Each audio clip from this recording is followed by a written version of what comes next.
Napoléon fait son entrée à Moscou à la fin septembre, les habitants ont fui.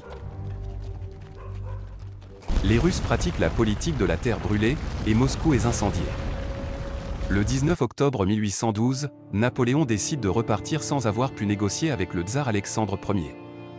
Au contraire, il va être confronté à un terrible ennemi, le froid, ainsi que les Cosaques qui vont harceler la grande armée. Commence alors ce qu'il est permis de considérer comme l'un des plus grands désastres militaires de l'histoire. Napoléon oblique vers les régions du sud de la Russie où il espère trouver de quoi nourrir les milliers d'hommes qui le suivent. Tragique désillusion. L'ennemi, puissant et organisé, contrôle le passage. Il faut alors remonter vers le nord et emprunter le même trajet qu'à l'aller. La grande armée traverse les régions qu'elle a pillées quand elle marchait sur Moscou, il n'y a plus rien à emporter, ni paille, ni blé. L'empereur regagne la capitale car le complot de quelques militaires menace son pouvoir. Napoléon n'est plus le souverain invincible que l'on craignait.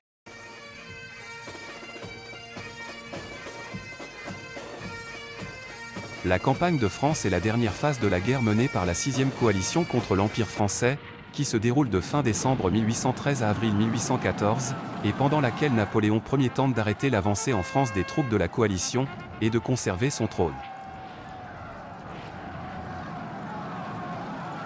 Face à des forces coalisées très supérieures en nombre, l'armée française se compose largement de jeunes recrues, les vétérans ayant péri dans la campagne de Russie de 1812 et la campagne d'Allemagne de 1813. Napoléon remporte plusieurs victoires mais ne peut empêcher les principales armées coalisées, entrant par les frontières du nord et de l'est, de converger vers Paris. La bataille de Paris s'est déroulée le 30 mars 1814.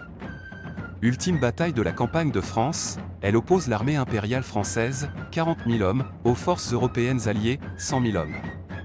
La défaite française marque la fin du règne de Napoléon Ier, qui abdique à l'issue de la capitulation. Après sa défaite militaire, les maréchaux forcent donc l'empereur à abdiquer, pour ne pas laisser une guerre civile se développer.